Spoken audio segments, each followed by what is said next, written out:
Hello, this is Devin from Whiskey, Wine, and Wood. This is our first video in a series of videos where we're going to walk you through the process and the journey of taking a barrel lid and turning it into one of our deluxe pool cue racks, which is one of our most popular items that we sell on our Etsy shop. Today we start with one of my favorite parts of the journey of a barrel lid, is the unboxing of some fresh lids that I just received. These, I have not actually looked into them yet. I've just slit the box because I don't want to see anybody accidentally cut myself. So I want to actually open these up. We're going to go through them and see what we have. So the lids I buy, they are all random that we get. So I never know what's in here, so every time it's like Christmas actually going into these boxes. So most of the lids that we get are from Jim Beam or from Beam Suntory, which has a lot of different distilleries that it owns. But occasionally, I get some from Heaven Hill. We get them from Claremont Springs, Maker's Mark, Wild Turkey, and rarely, very, very, very rarely, do I get a Buffalo Trace. I've actually only ever seen 2 come in from Buffalo Trace. They're very rare, they're very highly sought after, and so a lot of times you just do not see them on the market. You'll see them third party through Etsy sellers, or you'll see them from various other places, but they're very hard to come by these days. So if I get one, they become very special items that I will make either for myself or friends, or I will sell them on Etsy if there's no other need for them. So we're going to open up this first box, which is always fun. And there's always lots of paper in here. And our first lid actually is from Beam Suntory. So I'm going to hold this guy up here. You can probably see this fairly well. So this is from Jim Beam. So you can see from this lid pretty well. So it's in pretty bad shape. Kind of. This is actually a pretty good one. But just wipe it. I mean, it's got a lot of dust and dirt on these guys. So I'm going to clean it off just a little bit. So it's got some nice stamping on it. You can actually see some also marks and things like this. So this is all chalk that is done from the distilling process, barreling, unbarreling, things like that. You can see with these guys as well, so I break that, they are also held together with plastic. So a lot of that is because these won't hold together once they're in shipping. Once these are taken out of the barrel, they will start to fall apart fairly quickly. And as soon as I take this plastic off, it's going to fall apart as well.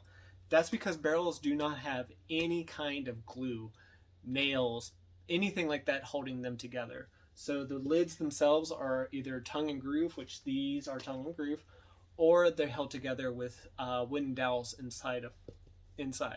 How they're actually held together, including the staves and things like that, is once the cooperage makes the barrel, they put the rings on, they then send it off to the distillery. The distillery will then char the inside of the barrel based on whatever their recipe is.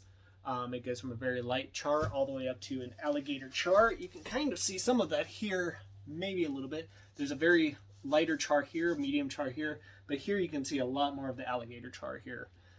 So this is a very deep charred barreled. Then once that's done, they clean them up. They then fill them full of water. Let them set for quite a while, so they will set for 24, 48 hours or longer. What then happens during this process is the barrels swell and because of the water entering into the wood. That holds the barrels together, holds all the wood together, makes them watertight. They then dump the water, fill it full of that wonderful distillate, and then ship it off to the warehouse to store for 3 years in the case of bourbon, at a minimum, up to 20 plus years for some of the higher end pieces. Things like, God, if we could only ever get it, Pappy Van Winkle is stored for 23, 26 years or more. So we'll actually talk a little bit about this Jim Beam. So Jim Beam is great for their stamping because they put so much information on here, whereas others may not add as much.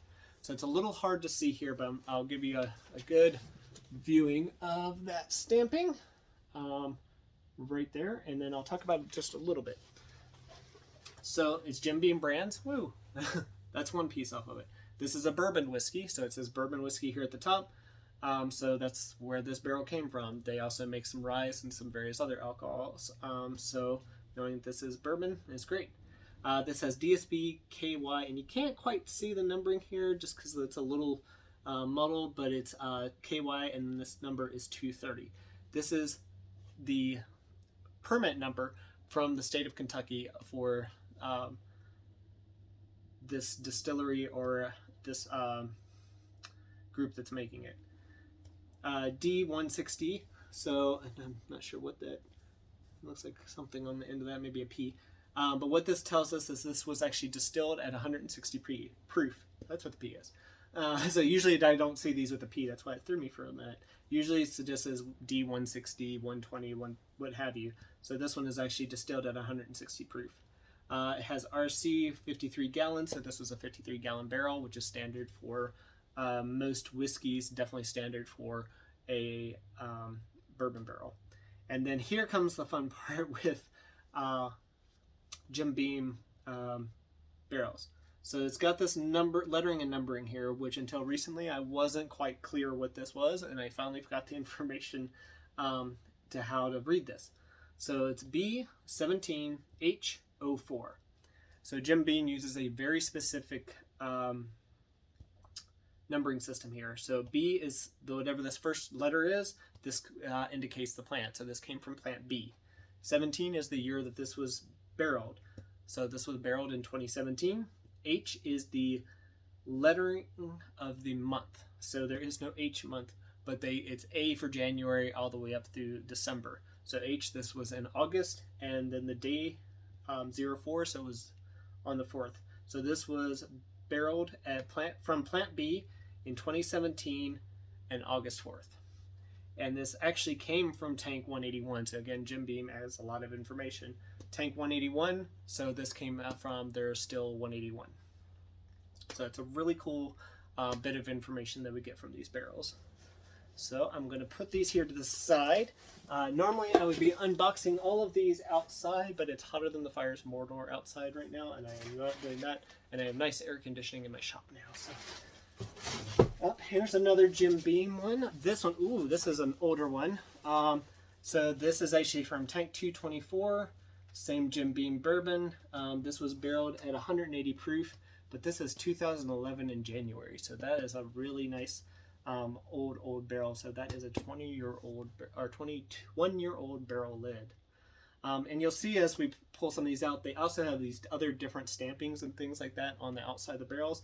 I have no idea what any of that means. I'm hoping to find more information about those. And you'll see some of these too. You'll see these black marks and things like this. I see these a lot on these really old barrel lids. This is where definitely a lot of the angel share has leaked out.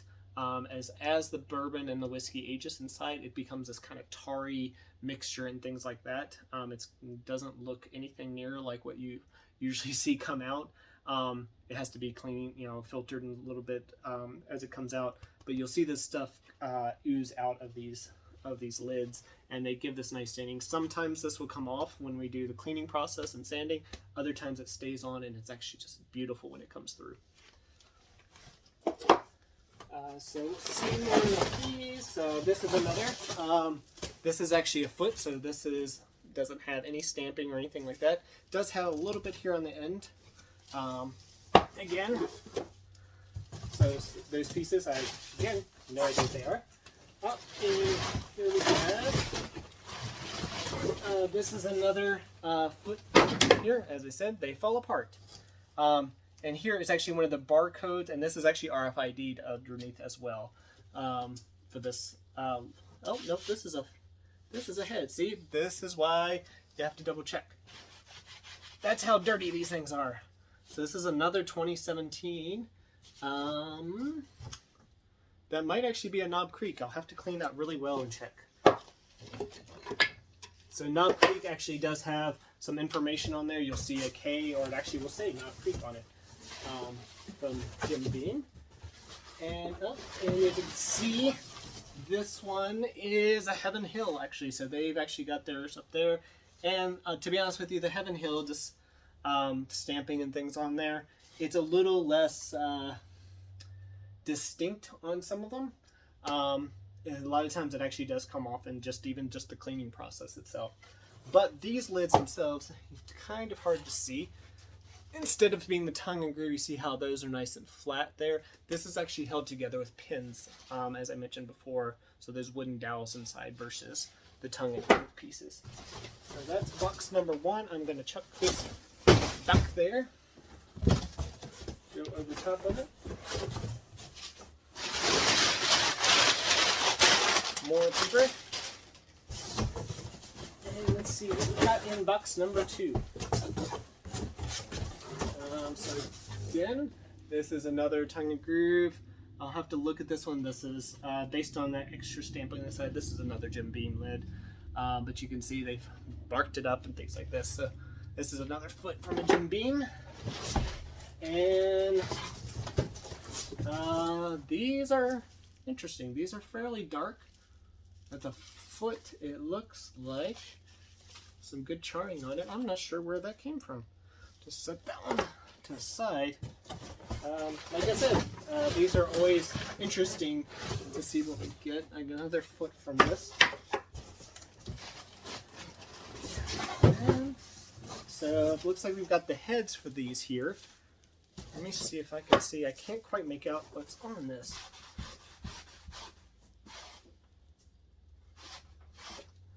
Oh, that is why I do not recognize this. This is awesome, really cool. This is the first time I've seen these. These are actually Four Roses, which is an excellent bourbon if you've never tried Four Roses. Even just their yellow label, which I think is their cheapest, is really, really good for a daily sipper, old fashions, what have you. Their small batches, absolutely wonderful. Oh, and here's the other head up. Yep, these are really nice. These are really, really nice ones. As you can see, just the amount of dust and dirt is coming off of these. So Four Roses is hard to see probably here. Let me show that stamping on there. Just a little bit. So Four Roses Distillery. I will need to do some digging to find out what some of their stamping means. But they actually have their DSP. KY is number 8. So this was Four Roses is a really old distillery because their number 8 was it was the 8th permit ever given. So that's really cool. The smaller the number, obviously the older the distillery. These are really nice oak barrels, super old looking at them. So I will do some more additional digging to find out a lot more information about these, but these are pretty cool. I'm really excited because I haven't seen these before. But these are, so this one's coming apart, so I can show you. So you can see these are actually held with the wooden dowels together. Much easier to get apart, these ones that are made with wooden dowels than the other ones are, but these also don't go back together as well. They take a lot more force to put them back together and to glue them up. So, but that's really cool. So that is, as I fall over, that is our unboxing video for our 8 barrel lids here. So thank you for watching, and our next video will be us taking these and cleaning them up and doing our initial assembly and inspection on them. Thank you.